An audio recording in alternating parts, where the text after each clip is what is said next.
मेरी पत्नी बहुत सीधी है। मैं सौभाग्य समझता हूँ। मेरी पत्नी और मेरे बच्चे सगुन रहा है मेरे लिए, शकुन का कारण। आज का युवा बाकी सब जगह अपना सपना तलाश रहा होता है कि मैं बड़े होकर ये बनूंगा, ये करूंगा, लेकिन राजनीति में किसी को क्यों नहीं जाना। हेलो एंड वेलकम टू गपशप विद ज्योति। आज के हमारे पॉडकास्ट में जो गेस्ट हैं वो है हाड़ौती की मिट्टी से उठे हुए एक जनप्रिय नेता, जिन्होंने अपने संघर्ष, सेवा और समर्पण भाव से हाड़ौती में और यहाँ की सियासत में एक बहुत अलग पहचान बनाई है। जी हाँ, मैं बात कर रही हूँ श्री प्रहलाद गुंजल जी के बारे में। एक ऐसा नेता जिन्होंने रामगंज मंडी से लेकर कोटा उत्तर तक की जनता की आवाज को बुलंद किया। जी हाँ, जिन्होंने बीजेपी से कांग्रेस तक के सफर में कई ऐसे मोड़ आए जब कई बड़े फैसले भी उन्होंने किए। आज मैं उनके घर आई हूँ और उन्हीं से जानेंगे उनके बचपन, उनके परिवार और राजनीति के सफर की वो कहानियां जो अक्सर हेडलाइंस का हिस्सा नहीं होती है। तो चलिए शुरू करते हैं गपशप विद ज्योति श्री प्रहलाद गुंजल जी के साथ। रामगंज मंडी से लेकर कोटा उत्तर तक की जनता का प्यार आपने जीता है सर, और हाड़ौती के एक ऐसे नेता जिसकी आवाज से भी सब पहचानते हैं। एक बुलंद आवाज के आप मैं कहूंगी धनी है। जनता ने बहुत भरोसा जताया है। सर, आपके बचपन से जानने की शुरुआत करूंगी, क्योंकि एज ए नेता आपको हर कोई जानता है, लेकिन एक इंसान के तौर पे आपका जीवन कैसे बीता, कैसे आपने राजनीति में कदम रखा, ये सब हम जानना चाहेंगे। और सबसे पहले मैं स्वागत करती हूँ सर मेरे चैनल पे, मेरे शो में। धन्यवाद आपका। सर, धर्मपुरा गांव आपका अपना गांव, जहां पैदा हुए। परिवार में कौन कौन भाई बहन है, माता पिता क्या करते हैं, बचपन कैसे बीता? देखिए, मेरे बचपन की कहानी अजीब है। मैं दुर्भाग्यशाली भी कहूंगा और सौभाग्यशाली भी कहूंगा। जैसे कहते हैं ना, किसी का जन्म पत्री में पैदाइशी सूर्य खराब हो। मैं 3.5 साल का था और पिता चले गए। घर में 4 बड़े भाई, 2 छोटी बहन है। और आज तो समाज जीवन पे और छोटे बच्चों पे भी आधुनिकता का और माइंडसेट विकसित होने का बहुत असर है। छोटे बच्चे भी एडवांस नजर आने लगे। तत्समय 3.5 साल का मैं था और मुझे आंशिक मेमोरियां भी पिता की याद नहीं है। तो मैं समझता हूं ये मेरा दुर्भाग्य रहा है। पर मां अभी गई है 2020 में। मैं समझता हूं कि ये सौभाग्य ये है मेरा कि मां का भी और पिता का भी अद्भुत तरीके से इतना प्यार और इतना सार संभाल की कि कोई कल्पना ही नहीं कर सकता। और कल्पना इन द सेंस कि एक ऐसी ग्रामीण अंचल की महिला जिसका शिक्षा और सड़क से कभी साक्षात्कार ही नहीं हुआ हो, और विधवा मां अपने 5 बच्चों को चुनौतीपूर्ण वातावरण में मध्यम वर्गीय परिवार में पढ़ा लिखा कर इस स्थिति में पहुंचा दे कि अपने पैरों पर सक्षम रूप से खड़े हो जाए। मैं समझता हूं शिक्षा से, सड़क से उसका साक्षात्कार नहीं था, पर मेरी मां के पास एक जीवन मूल्य थे कि उनका कभी कभी पिताजी कहते होंगे कि मेरे बच्चे अच्छी शिक्षा पाने चाहिए, अच्छे रास्ते पर जाने चाहिए। और मेरी मां ने, जैसे गांव में बोलते ना, पल्लू गांठ बांध के पिताजी की बात को और पूरा जीवन समर्पित कर दिया। मेरे बच्चे पढ़ने चाहिए, आगे बढ़ने चाहिए। और मेरी फर्स्ट जनरेशन हमारी रही जो पढ़ने के लिए कोटा आए, और तो कोटावासी हो गए। और देख ही रहे हैं आप, एक गांव से चलकर जहां भी पहुंचे हैं आज जिस स्थिति में है, वो मां का आशीर्वाद है। सर, माँ का आशीर्वाद है, लेकिन निश्चित तौर पे संघर्ष बहुत देखा होगा आपने। मैं कहूंगी जमीन से जुड़े हुए हैं आप, शिक्षा के लिए जैसे आपने कहा कि कोटा आए, लेकिन इतना लंबा सफर सर कि आज इतनी जनता का प्यार मिल रहा है, लोग जानते हैं। इसकी शुरुआत कैसे हुई? आपके मन में कब आया सबसे पहले कि मुझे राजनीति में जाना चाहिए? मैं एक बात जानता हूं, मुझे बहुत तकलीफ है कि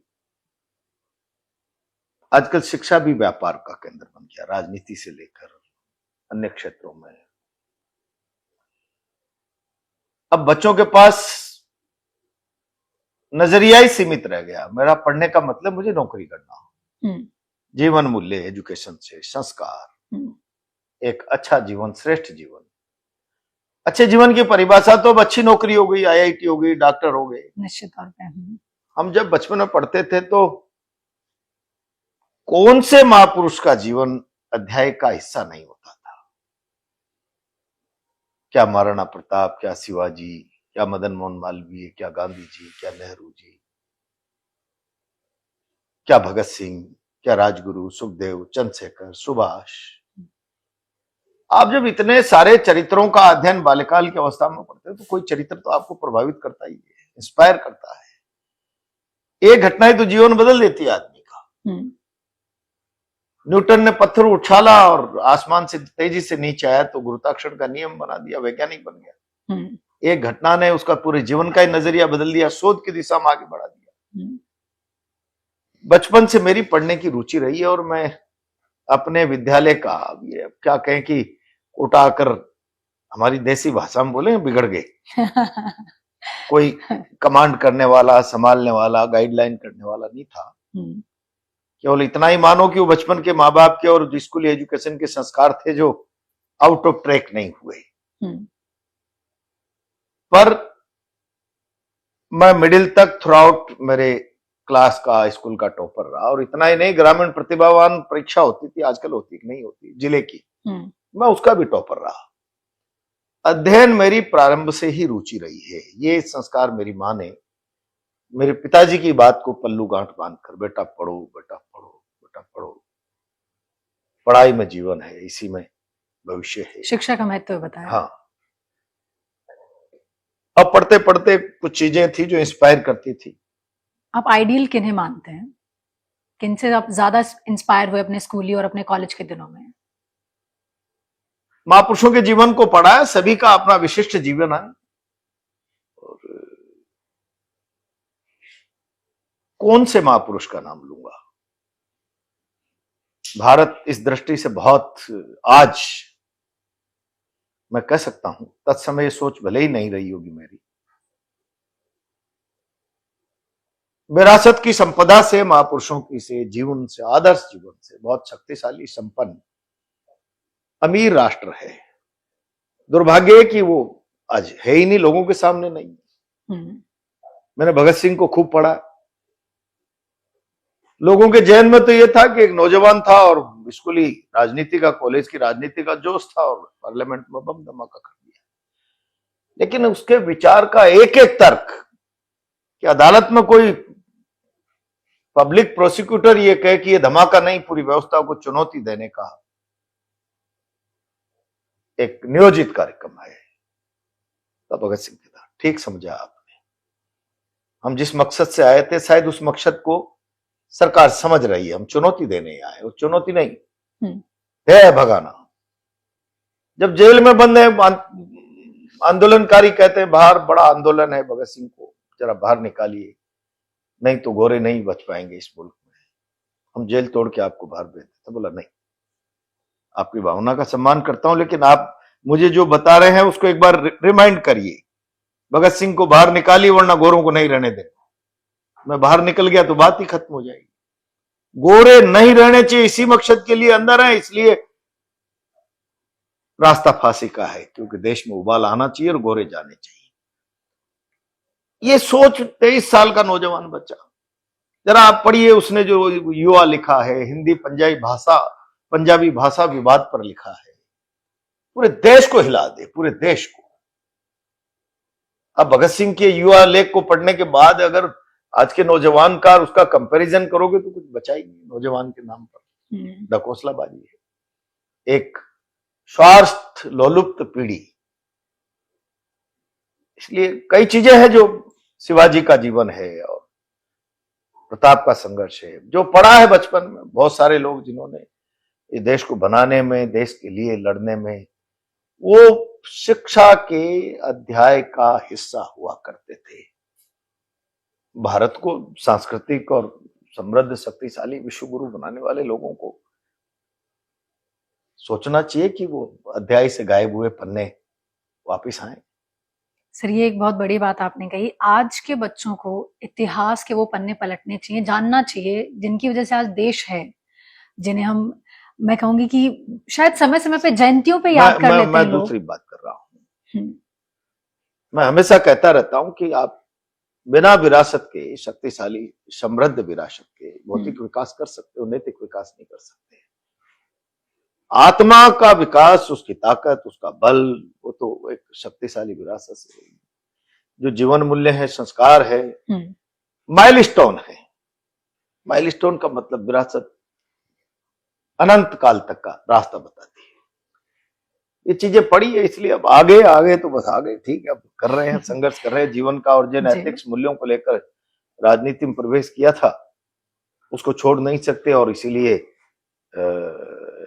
आप जैसे इंटरव्यू लेने वाले लोग, दमंग आवाज, और ये आवाज, मुझे लगता है कि सत्य को इतना विकृत कर दिया इस समाज ने, इतना विकृत कर दिया कि सच के रास्ते पर चलने वाले लोग दमंग है, और फिर ये कहेंगे ये लड़ाकू है। तो भाई सत्य अपने आप में बहुत कड़वा है। अब जरा उसको बहुत ठीक व्यवहारिक नजरिए से परिभाषित करो। मैं कई बार बहुत अंदर से इरिटेट होता हूं कि क्या सत्य का विकृत रूप बना दिया। प्रहलाद गुंजल दमक, प्रहलाद गुंजल ने सच्चाई का मार्ग नहीं छोड़ा है, बेईमान को बेईमान कहने का, चोर को चोर कहने का, और गलत को गलत, सही को सही कहने का मार्ग नहीं छोड़ा। इसलिए आजकल के तथाकथित मीडिया के लोग और ये दमंग और फलाना ढिमका, और फिर जो आधुनिक अपने आप को कहने वाली पीढ़ी, इस मानसिकता के लोग कहें नहीं नहीं ये तो बड़ा सर, समय के साथ मीडिया का स्वरूप भी बदल गया है, बदल अब खबरें दिखाने का तरीका थोड़ा बदल गया है। मीडिया सरकारों का, पॉलिटिकल पार्टीज का, प्रभावशाली नेताओं का प्रवक्ता बन गया है, और ये तकलीफ है देश के लिए, कह सकते हैं सर। ये भी मुझे लगता है कि आईना कब देखेगी मीडिया भी। अच्छा सर, राजनीति में वो पहला कदम आपने कब रखा? क्या कॉलेज में इसकी शुरुआत हुई? अब मेरे समझ में नहीं आती कि मैं कैसे कहूं। मैं पहली क्लास में मेरी कक्षा का मॉनिटर था, ओके, दूसरी में मॉनिटर, तीसरी में मॉनिटर, छठी क्लास में मैं मिडिल का प्रेसिडेंट, 8वीं क्लास में सेकेंडरी हो गया था तो सेकेंडरी का प्रेसिडेंट। तो बचपन से शुरुआत। तब ये ध्येय भी नहीं होगा कि मैं राजनीति में जाऊंगा, आगे बढ़ूंगा, लेकिन ईश्वर ने पता नहीं क्यों, शायद इसीलिए बनाया हो।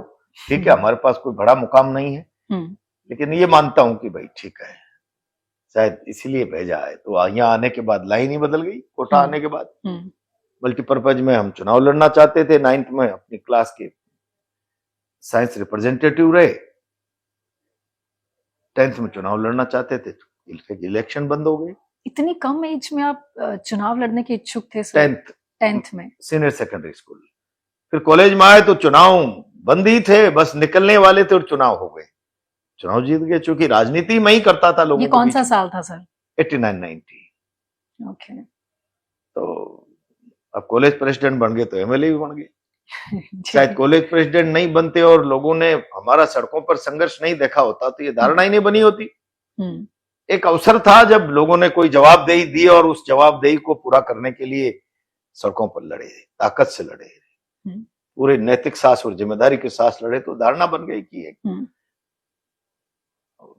मैं समझता हूं कि सत्य का बहुत विकृत रूप समाज ने कर दिया है। सच के लिए लड़ने वाले, सच के लिए बोलने वाले, उन्हें दमंग लगने लग गए। तो क्या फिर चोर सौंपते हैं, बेईमान सौंपते हैं? बेईमानी को सौंप मान लिया आपने, सत्य को उग्र मान लिया। इस समाज का चेहरा कैसा, ये तथाकथित बुद्धिजीवी लोग और मीडिया के लोग, मेरा तो बहुत तकलीफ का विषय है। निश्चित तौर पर सर, सही कह रहे हैं आप कि मतलब जैसे मैंने भी शुरू में जैसे कहा, शायद मैं माफी चाहती हूँ मैं भी, कि जो सच बोलने वाले लोग हैं उनको अलग तरह से प्रभाषित किया जाता है। अच्छा सर, राजनीति का सफर तो जैसे आपने बताया कि बचपन से ही लीडरशिप क्वालिटी थी आप में।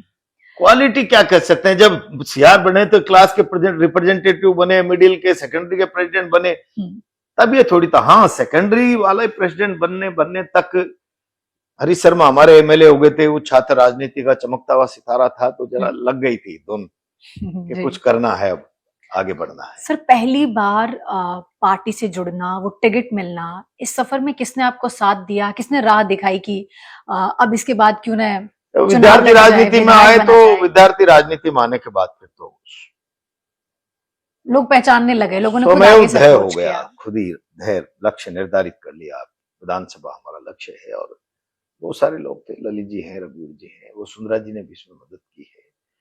पर काम हमारा था उसको दृढ़ता पूर्वक समाज के लिए जीना, अच्छाई के लिए जीना, अच्छाई के लिए लड़ना, गलत को गलत कहना।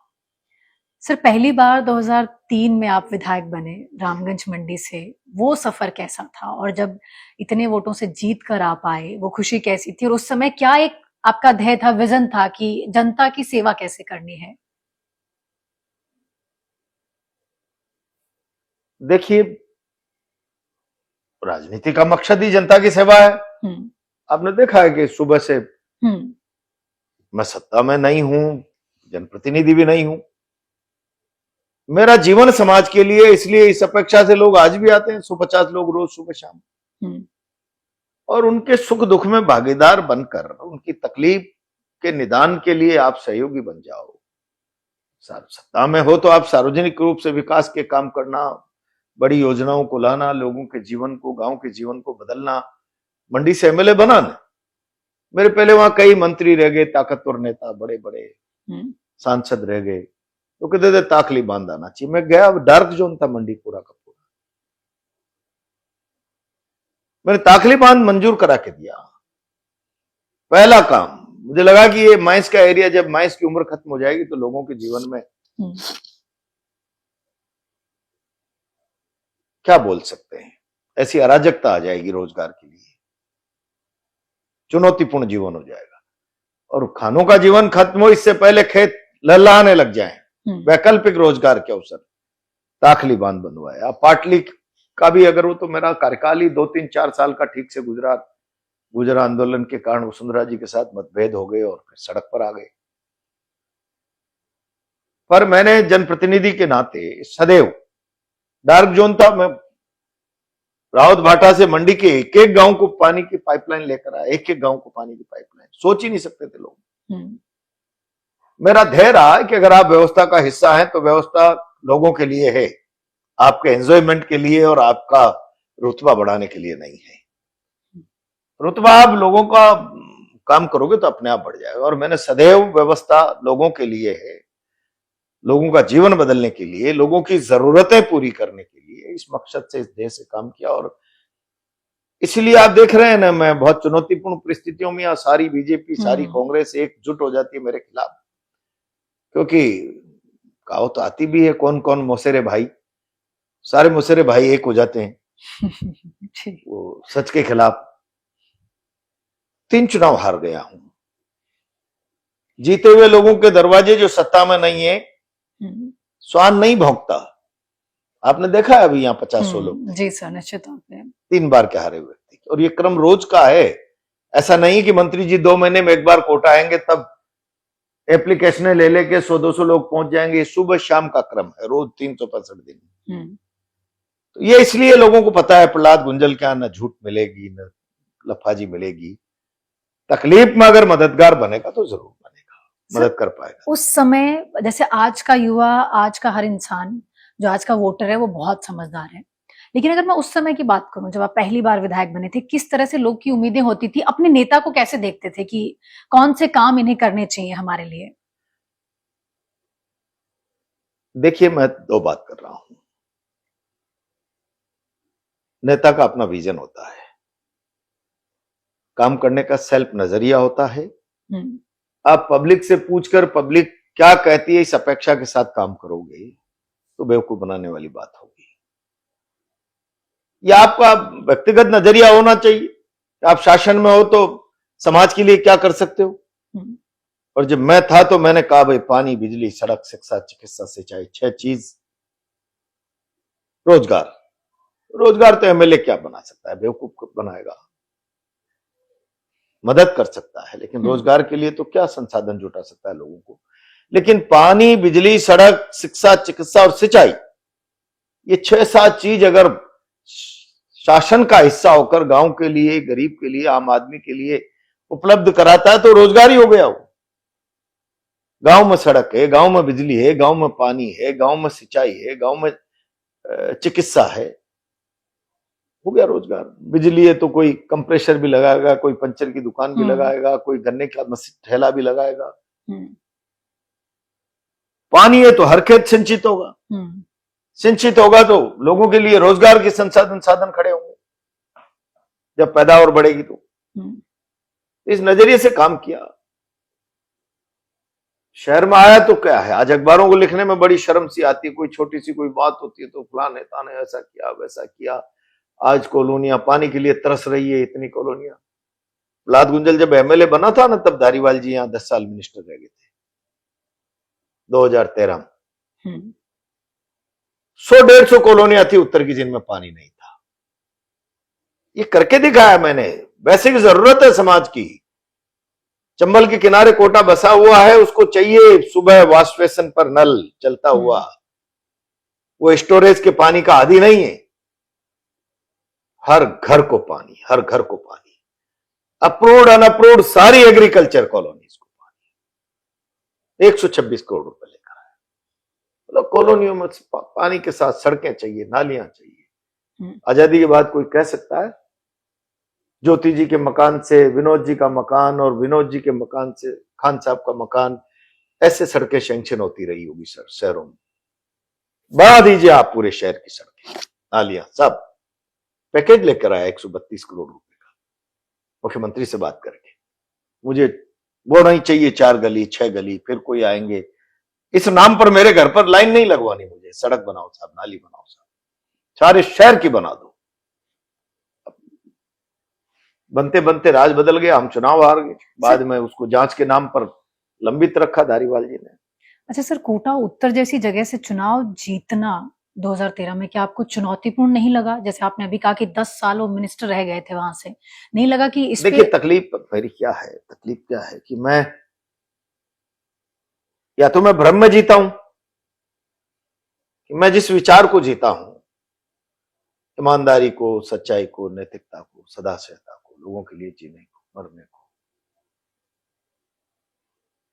समाज में इस विचार का समर्थन करने वाले लोगों का बहुमत होगा।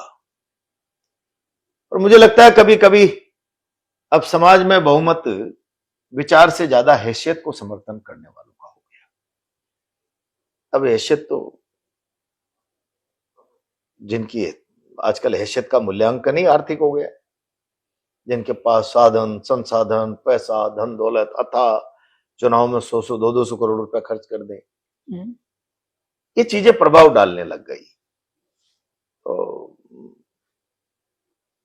ठीक है, समय के साथ बदलाव आएगा, हम तो ये जानते हैं। देर सवेर लोगों में बदलाव आएगा। अन्ना हजारे जब आंदोलन कर रहे थे सुचिता को लेकर, प्रदेश में कृषि उपज मंडियों में चुनाव हो रहे थे, मैंने कहा उस समय भी क्या हो रहा है, अन्ना हजारे के आंदोलन में नारे लगाने जा रहे हो और शाम को बाजार में आलू भिंडी बिकते हैं, ऐसे सरपंचों की कीमतें तय हो रही थी। तो मैं कहता हूं कभी कभी ये तो बहुत लोकतंत्र का विकृत चेहरा है कि सरपंच बिके, पंच बिके, वोट बिके। ईमान है, भरोसा है, भरोसे और ईमान की कीमत जिस समाज में हो जाए, वो समाज का पतन और गर्त में जाना सुनिश्चित ही है। अच्छा सर, जो शुरू से अब तक जितने भी मैंने आपको सुना है, मैंने एक चीज नोटिस की है कि आप सच को बहुत, आपको लगता है कि अगर कोई भी अगर गलत बोल रहा है या समाज में सही गलत दिशा में जा रहा है, क्या एक जो सच का हमेशा साथ देना, यही एक बड़ी वजह थी कि अपनी ही पार्टी में रहकर भी आपको शायद कहीं ना कहीं हमेशा ही मैं कहूंगी कि सामना करना पड़ा, लोगों को प्रूव करना पड़ा? क्या कहेंगे इस पे? जैसे बीजेपी में भी जब भी आप रहे और बहुत सारे बड़े फैसले भी किए आपने। देखिए बीजेपी में बड़ा अद्भुत किस्म का एक हिडन जातिवाद, हिडन एजेंडा है, लेकिन हमें कुछ और दिखाया जाता है। वो बेवकूफ बनाने वाली बात है। आदर्श बातें और आदर्श जीवन मूल्य संस्कार बेकार की बातें हैं। मैं जो सामने बैठा हूं, क्या भारतीय जनता पार्टी मुझे प्रदेश अध्यक्ष बना देती तो राजस्थान में कोई व्यक्ति ये कहने वाला था कि गलत व्यक्ति को बना दिया, इसको राजस्थान जानता ही नहीं है, इसका कोई शहर ही नहीं है पार्टी में काम का? पूरे राजस्थान भर का कार्यकर्ता कहता है एक दृढ़ता से, ईमानदारी से, सच का और कार्यकर्ता का और आम आदमी का पक्ष लेने वाले व्यक्ति के बारे में पार्टी ने निर्णय किया है। लेकिन क्या हुआ, मैं पूरे 30, 35, 40 साल के राजनीतिक जीवन में विद्यार्थी काल से लेकर विधायकी तक भारतीय जनता पार्टी की प्रदेश कार्यकारिणी का मेंबर नहीं बनाया गया। और इसके पीछे आप क्या बड़ी वजह मानते हैं? कर्मनिष्ठ आदमी किसी भी दल में हो, मुझे लगता है कि उसको उपेक्षित किया जाता है। लाइजनर और कॉन्स्पिरेटर और सत्यम बुरियात प्रियम बुरियात न बुरियात अप्रियम सत्यम, सच ऐसा बोलो जो प्रिय भा जाए। वो सच तो बोलो ही मत जो लोगों को कान खाने लग गया, मैं कई बार कहता हूं। और लोगों की झूठी जय जयकार करना, अब मैं गलत लोगों की तो जय जयकार मैं न कल करता था ना आज करूंगा, कभी भी नहीं कर सकता। सर पार्टी बदलना बहुत बड़ा फैसला था और आपने किन न सिचुएशंस में लिया? कोई मलाल नहीं है, कोई मलाल।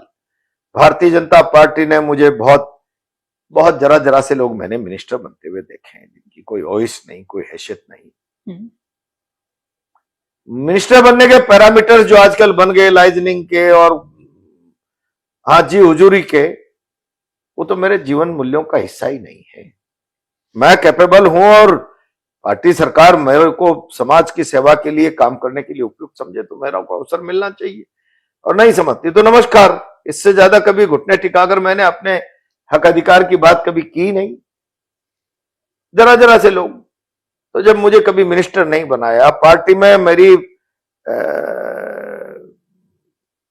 स्टेट वाइड पहचान के लिए मुझे कभी कोई अवसर नहीं दिया, तो खुद ही लड़के राणा सांगा हो गए भाई। पर सर फिर भी इतने साल बीजेपी के साथ रहे शुरू से, क्या पार्टी को एक अच्छा नेता खोने का, एक जनप्रिय नेता जिसको जनता प्यार करती है? मूल्यांकन बचा ही नहीं। आजकल पार्टियों में काय का मूल्यांकन है? झूठ बोलने वाले लोग सर्वाइव करते हैं, और आजकल तो ऐसा चेहरा बन गया है राजनीति का कि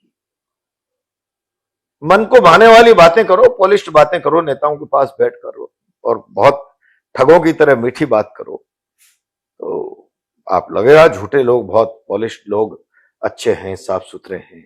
सर जिनको हम न्यूज चैनल्स पे डिबेट्स में लड़ते हुए देखते हैं, क्या वो डिबेट खत्म होने के बाद दोस्त होते हैं? डिबेट डिबेट की बात मत करो, अब डिबेटें बची है क्या? अब तो डिबेट के मंचों पे जो भी क्या बोलते हैं आपको, वो आपके एंकर वही पार्टियों के एजेंटों की भाषा बोलते हैं। कौन सी डिबेट की बात करते हैं? इसलिए कोई मुझे डिबेट में बोला तो मैं जाता ही नहीं। ये मेरा लेवल नहीं है कि मैं वहां बक बक बक करूं और कोई एंकर ये साहस भी जुटा पाए कि मुझे डिक्टेट करने की चेष्टा करे, इसलिए मैं जाता ही नहीं, जाता कभी नहीं जाता। Okay, उस डिबेट की तो चर्चा ही छोड़ो, उसका कोई लेवल नहीं और देश भी जानता है उसको। कभी कभी लोग टीवी बंद कर देते हैं उस डिबेट को देखकर। क्या सर फिर भी एक जरिया तो है लोगों तक अपनी बात पहुंचाने अब का, वो ठीक है। अब इसीलिए देश मति भ्रम की स्थिति में चल रहा है ना। आप मति भ्रम करके क्या करना चाहते हो देश को? आप ठीक दिखाओ भाई। आजादी के आंदोलन में पत्रकारों का कितना बड़ा योगदान रहता था, कभी आज कोई कहता है क्या? अब तो पत्रकारों की कीमत तय करने लग गए लोग। सत्ता के सामने लिखते लिखते प्लायर से नाखून खींच लिए जाते थे पत्रकारों के, लेखकों के। लेखनी रुकती थी क्या? तब श्रद्धा उमड़ती है पत्रकार के लिए, तब उसकी भाषा और उसके शब्द गहराई देते हैं समाज में, हृदय को बदलने के लिए, इंस्पायर होने के लिए, उद्वेलित होने के लिए। आज कौन किसी पत्रकार को बकवास कर रहा होगा, इस धारणा से देखते हैं। और कोई सोशल मीडिया का नशा कोई किसी पे छा रहा हो तो वो नशा ही कहा जा सकता है। नशेड़ी को यह अपेक्षा तो नहीं की जा सकती नहीं कि नशे वाला व्यक्ति कोई उचित बात करेगा। वो नशे में उनको, अब ठीक है आजकल नशे में ही धारणाएं समाज की बन रही, बिगड़ रही है, तो चलो जितने दिन चलेगा चलेगा, देखते हैं कब तक चलती है बात। सोशल मीडिया को आप कितना सही मानते हैं कि लोग गुमराह भी करते हैं आजकल? बेसिकली सोशल मीडिया पर मैं केवल इस बात से संतुष्ट हूं कि आजकल प्रोफेशनल मीडिया का करैक्टर नहीं बचा। एक अखबार तो मेरी हत्या की, राजनीतिक हत्या की सुपारी लेके बैठा हुआ है। 15 साल से मेरा नाम नहीं लिखता, और जब मेरे खिलाफ लिखना होता है तो ऑल एडिशन ऑल इंडिया लिखता है। तो सोशल मीडिया पर मैं कोई बात डालता हूं तो 2-4 लाख लोग उसको एक दिन में देख लेते हैं, 2 दिन में देख लेते हैं। चलो मेरी बात चली गई समाज तक। तो इसलिए सोशल मीडिया एक प्लेटफॉर्म तो बना ही है। सोशल मीडिया का भी इस्तेमाल गलत तरीके से जो हो रहा है नहीं होना चाहिए, बस इतना ही है मेरा। सर आप कहते हैं कि किसी भी बहुत सक्सेसफुल आदमी के पीछे एक महिला का हाथ जरूर होता है। शुरू में आपने माताजी का नाम मेंशन किया, लेकिन अगर आपके जीवन में जो बड़ी भूमिका आपकी धर्मपत्नी जी ने निभाई है, उस पर आप क्या कहेंगे? देखिए, मेरी पत्नी बहुत सीधी है। मैं सौभाग्य समझता हूँ। आजकल के लोगों के जीवन में 50% परेशानियां पत्नी है, जी। उनका स्वभाव। मेरे को कभी मेरी पत्नी और मेरे बच्चे हम्म, सगुन रहा है मेरे लिए, शकुन का कारण जो बोलते हैं, हम्म, कभी कोई तकलीफ नहीं। क्या कर रहा हूं, कब आ रहा हूं, कब जा रहा हूं, हम्म, वो थोड़ी कमजोर है। कभी कभी कोई चुनौतीपूर्ण हालात बनते हैं राजनीति में, लड़ने झगड़ने संघर्ष करने के, हम्म, थोड़ी सी डर जाती है। उसका इन सारी चीजों से कोई ताल्लुकात नहीं है। हम्म, कई महिलाओं की ये कमजोरी भी होती है, हम्म, ये अपेक्षा नहीं की जा सकती कि हर महिला साहसी हो। हम्म। लेकिन सच, मैं परिवार की तरफ से सौभाग्यशाली हूँ। अच्छा सर, 3 बच्चे हैं आपके, क्या नाम है, कौन क्या करता है, बताना चाहेंगे आप? मेरी 2 बेटियां हैं। एक बेटी मेरी BA LLB 5 years law course करके और LLM किया है, कॉन्स्टिट्यूशन में गोल्ड मेडलिस्ट है, अब राजस्थान हाईकोर्ट में प्रैक्टिस कर रही है। दूसरी बेटी ने मेरे गार्गी DU से ग्रेजुएशन किया है और MIT पुणे से MBA किया है ह्यूमन रिसोर्स में। बेटा मेरा UK से ग्रेजुएशन कर रहा है, शेफील्ड यूनिवर्सिटी से। सर, शिक्षा का महत्व है आपके तीनों बच्चे में भी मुझे नजर आ रहा है। आपने अब बच्चे मेरा कोई इंटरफेरेंस नहीं है। बच्चे करियर खुद, फ्रीडम दी है आपने, जिसको हाँ, जो करना है जिसको वो जो कर करना सकते है। हैं। और मुझे प्रसन्नता है कि मेरे विचारों का, मेरे संस्कारों का, जीवन मूल्यों का उनके जीवन पर असर है। वो किस क्षेत्र में कहाँ होंगे, लेकिन बेहतरीन इंसान होंगे, ये मैं कह सकता हूँ। अब कामयाबी किस स्तर की देना करना न करना है तो ईश्वरीय प्रारब्ध होता है, लेकिन व्यक्ति के कर्मों में वो श्रेष्ठ होंगे मेरे बच्चे। सर, मैं जानता हूं। क्या कभी सोचा है आपने कि कभी तीनों में से कोई राजनीति में आए या राजनीति में आने का इच्छुक भी है? देखिए, न तो मैं उनसे ऐसी चर्चा करता हूं अभी, और अभी तो मैं खुद ही मुकाम के लिए संघर्ष कर रहा हूं। और मेरे बच्चे कहते हैं कभी कभी कि हम आप जैसा संघर्ष कर लेंगे, कोई दिक्कत नहीं है। तो मैं कहता हूं नहीं। इसलिए मुझे भरोसा है वो जहां भी जिस फील्ड में रहेंगे कोई इश्यू नहीं। उन्होंने देखा है जीवन में, MLA बनने के बाद भी उन्होंने अपने पिता को 50-50 दिन जेल में देखा है। उनको लगता है ये चीजें एथिक्स वालों के लिए तो आम बात है।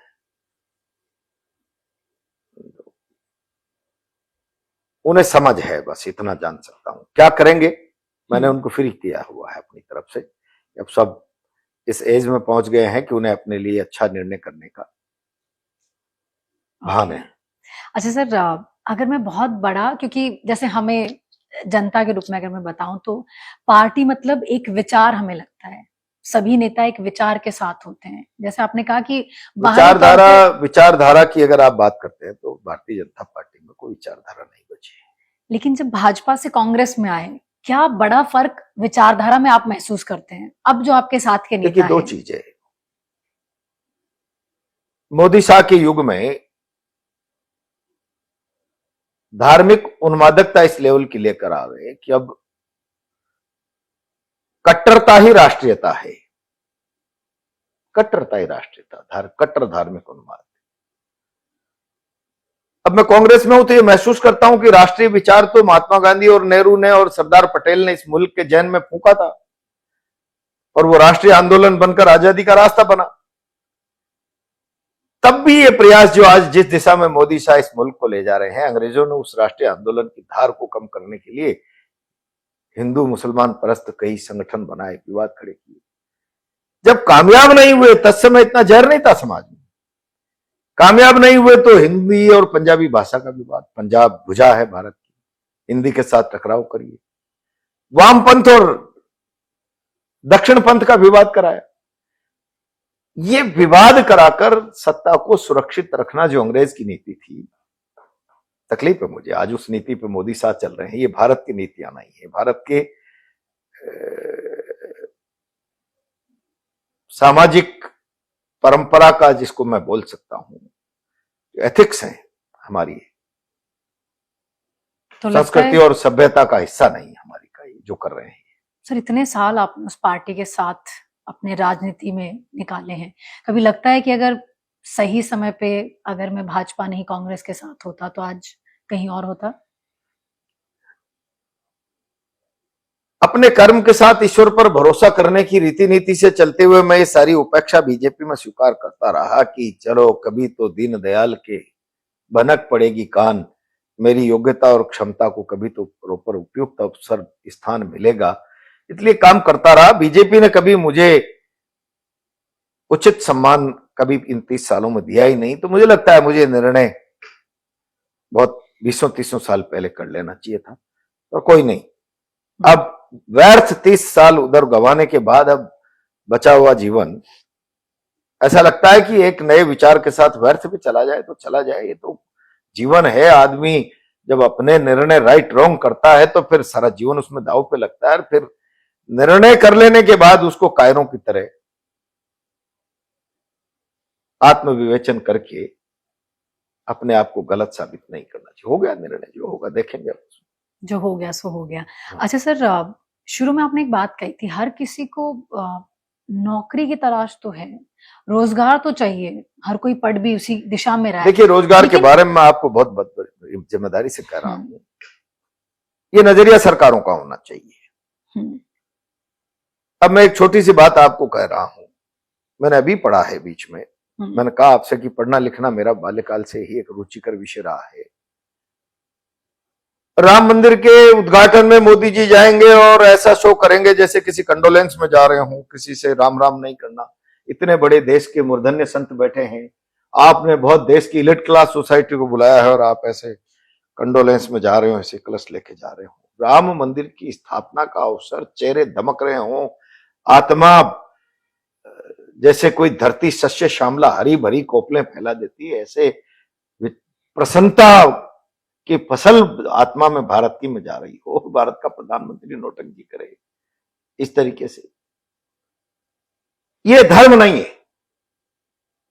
धर्म वो है कि जवाहरलाल नेहरू ने जब भाखड़ा नांगल का उद्घाटन किया था तब अपने भाषण में कहा था ये मंदिर है हमारे, ये धर्म है। इन मंदिरों से, भारत में अगर धर्म की खेती होती है तो इन मंदिरों से सारे भारत को रोजगार मिलेगा। ये जीवन बदलने वाले मंदिर है। मंदिर तो है ना जो जीवन बदले, संस्कार से, परंपराओं से, स्वभाव से, रीति से, नीति से, सिद्धांत से, जीवन मूल्यों से। ये जीवन बदलेंगे इकोनॉमिक दृष्टि से। अगर आज अर्थ युग है तो ये सोच कहां मर गई भारत की? मैं तो सोचता हूं कि अगर ये सोच 1952-57 में जवाहरलाल नेहरू ने भारत को दिया था, और मोदी जी अमृत काल देश को बेवकूफ बना रहे हैं, अमृत काल में 75 साल में इस विचारधारा का भी अमृत काल मनाया जाना चाहिए था कि भारत वैचारिक दृष्टि से कितना साउंड, कितना गहरा, कितना संवेदनशील, और एक एक व्यक्ति के जीवन स्तर को बदलने और उसमें तब्दीली के बारे में कमाल है भाई। कुछ है ही नहीं, खाली मस्कराबाजी और मार्केटिंग और जो कुछ भी है। 4-6 वो 11 अशोक रोड पे बैठे हुए 150 IITian 3-4 लाइनें लिख देंगे, 3T 3D और 3 आइडिया 3 वो, और उसको भी वो कोई टेलीप्रॉम्प्टर पे पीछे से कोई ग्रीन रूम में से कंट्रोल करेगा। मैं समझता हूं आजादी के 75 साल बाद ऐसा प्रधानमंत्री भारत को मिले जिसके अपने शब्द ना हो, भाषा किसी की लिखी हुई। मुझे तो यहां तक भी लोग कहते हैं कि ड्रेस कोड भी कुछ और बनाते हैं। अरे भाई जब आप क्या किस परंपरा में देश को ले जा रहे हो? 20-20 लाख के कोड, ड्रेस कोड, कोई बाहर से वो क्या बोलते हैं उनको, मैं तो जानता भी नहीं, डिजाइनर्स आ रहे हैं रोज, कोई दिल्ली गुजरात। लाल बहादुर शास्त्री की पत्नी ने कहा है आपकी जेब फट गई है, दूसरी बार आपने सिल दिया है, इसको हटा दीजिए ना कुर्ते को। बोला सर्दी है अभी जैकेट के नीचे 4 महीने चल जाएगा। अरे उन जीवन मूल्यों का देश है, क्यों सत्यानाश कर रहे हो आप धार्मिक उन्माद में इस मुल्क का? कहां ले जाना चाहते हो? कमाल है भाई। मैं अपराधी नहीं बनना चाहता था, इसलिए ठोकर मार के आ गया, किसी ने निकाला नहीं। अपराध बहुत से ग्रसित हो रहे थे कि देश ठीक परंपराओं पे, ठीक रास्ते पे नहीं जा रहा है।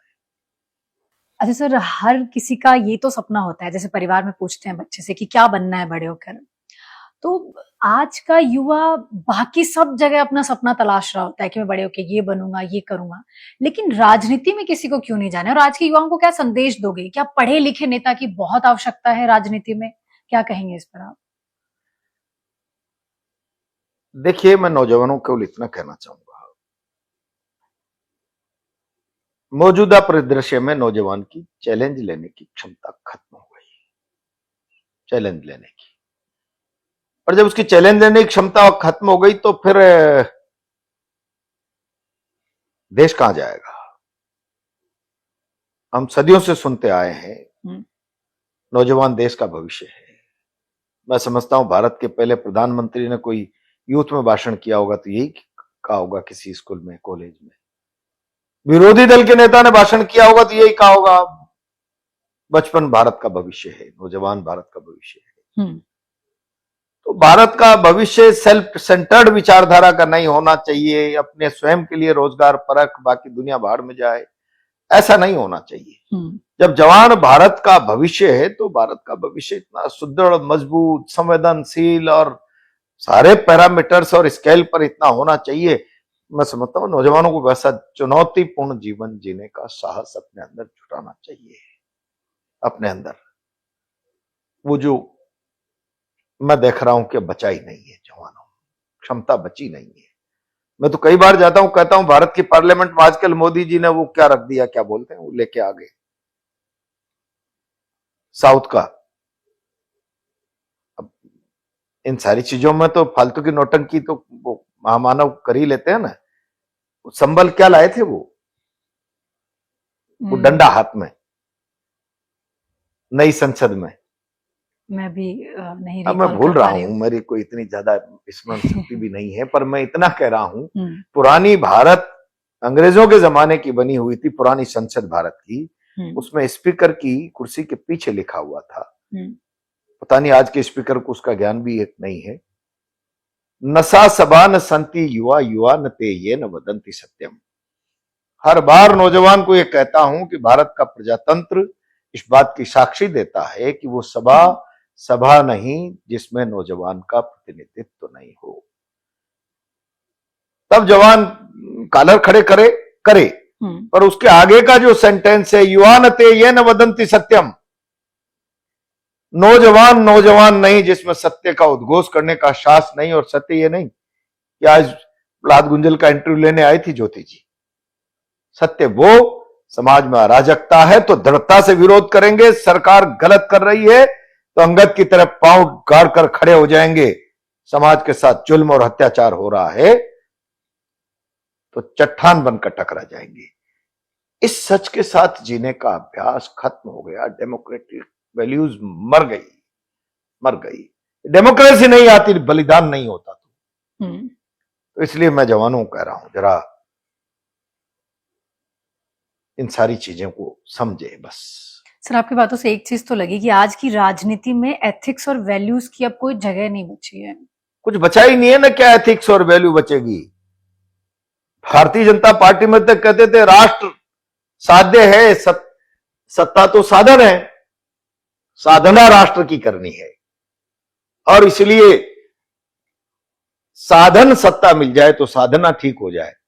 अब तो सत्ता की साधना होने लगी, वोट खरीदो, every type, hook and cook, कैसे भी करो, सरकार लगाओ, पुलिस लगाओ, ईडी लगाओ, राज आना ही चाहिए।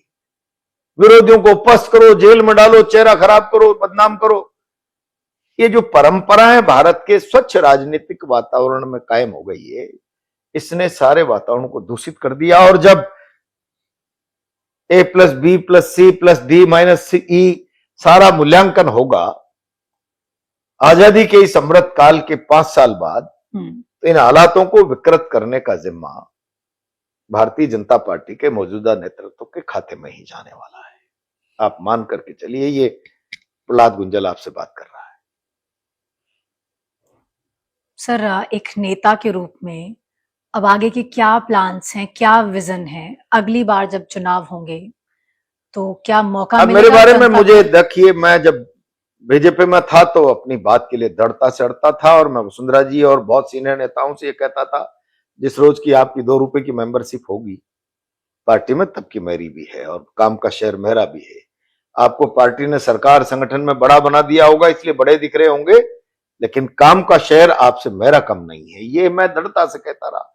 अब आज तो मैं कांग्रेस के लिए नया हूं, कांग्रेस के प्रदेश राष्ट्रीय नेतृत्व को मेरे बारे में क्या सोचना है क्या करना उनका, लेकिन मैं समाज सेवा के जिस पवित्र उद्देश्य को लेकर राजनीति में हूं, मैं इसी विचार की ताकत को आगे बढ़ाते हुए लोगों का भरोसा जुटाने के लिए जिले में, और पार्टी कहेगी तो प्रदेश में, और पार्टी कहेगी तो कहीं और, मैं इसी विचार के साथ अब काम करने वाला हूं, पूरी ताकत के साथ, पूरी जिम्मेदारी के साथ। और क्या करना है, मेरा कहां उपयोग लेना है, किस रूप में लेना है, ये तो पार्टी को तय करना। नया व्यक्ति हूं, अब बराबरी की और हकदारी की, दमदारी की बात आज मैं कांग्रेस में करने की स्थिति में नहीं हूं, पर नहीं हूं तो उससे मुझे निराशा और विचलन में नहीं है। मैंने दृढ़ता से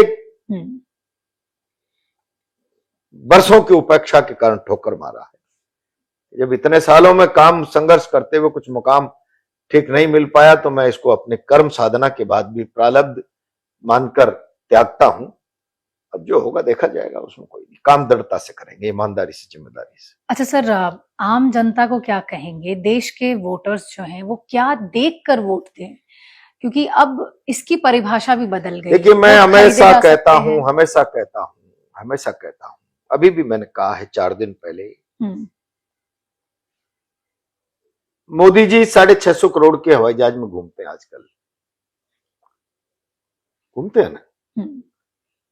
जवाहरलाल नेहरू ने भारत का पहला अंतरिम बजट 149 करोड़ का, और जिसमें केवल शरणार्थियों का पुनर्वास और कुछ सामान्य चीजें ही ले पाए थे, देश को विकास का भरोसा देने की स्थितियां ही नहीं थी, बजट ही नहीं था। उन परिस्थितियों में से भारत को निकालकर जब 51 में पंचवर्षीय योजना ला रहे थे तो 3039 करोड़ का बजट पंचवर्षीय योजना का, कैसे भारत को खड़ा किया है, कैसे भारत को खड़ा किया है, बहुत नैतिक जिम्मेदारी के साथ, और लाकर खड़ा कर दिया 2013 के 16 लाख करोड़ के बजट पर कांग्रेस की नीतियों ने। 139 करोड़ से 16 लाख करोड़ के बजट तक भारत को। ये तब आया है जब देश के जीवन में बदलाव के लिए बाखड़ा नांगल, गांधी सागर, हरि के बैराज एजेंडे में था। जेके, डीसीएम, कानपुर, कलकत्ता, इंडस्ट्रीज एजेंडे में थी। ये तब आया है जब दिल्ली, रुड़की, बंबई, मद्रास, आईआईटी एजेंडे में थी। ये तब आया है जब दिल्ली का एम्स जैसी चिकित्सा सुविधाएं नेहरू और कांग्रेस के एजेंडे में थी। ये केवल मोदी जी की तरह जय श्री राम के नारे लगाने से नहीं आए। आज जय श्री राम के नारे का मैं भी कट्टर समर्थक हूं। मैं कई बार कहता हूं क्या मोदी जी मुझसे बड़े हिंदू हैं क्या? या कोटा की भारतीय जनता पार्टी में किसी में दम है जो मुझ पर, मेरे साथ बैठकर हिंदुत्व पर, सनातन पर चर्चा कर ले? है क्या किसी के पास दम? खाली नारे लगाने से सर्वज्ञानी थोड़ी हो जाता है।